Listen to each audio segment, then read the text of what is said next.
এবার তো শুরুর দিকে আমরা তাও প্রচুর পরিমাণে তরমুজ পাইছি। এবার রমজানটা একটু 10-12 দিন পেছানোর কারণে এবারকার তরমুজের মানটা অত ভালো না।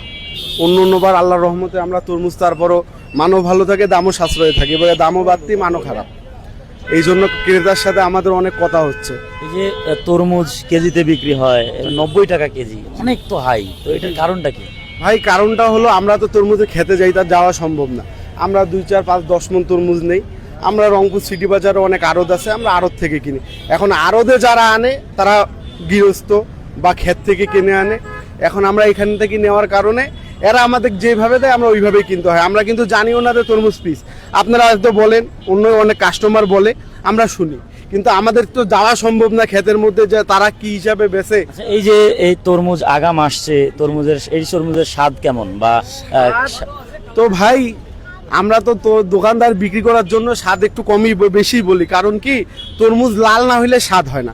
আর এখন রমজান মাস, এখন আমরা বিক্রি না করলে একটা পানি জাতীয় ফল ইফতারে লাগেই। এখন এই জিনিসটা মানে কেমন লাল কম হইলেও মিষ্টি ভালো আমরা বলি, কিন্তু মিষ্টি ভালো, লাল একটু কম।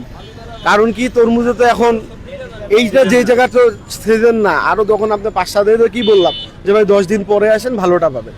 এখন আপনি কি 10 দিন ওয়েট করবেন? আপনি করলেন, অনেকে চিন্তা করবে আল্লাহ বাজারে আছে, আমি কেন 10 দিন ওয়েট করবো, যা আছে একটা দাও। আমরা ওই জন্য আমরা যেখানে বেচতাম পার ডে 10 মণ 20 মণ, এখানে এখন বেচা হয় 3 মণ 4 মণ।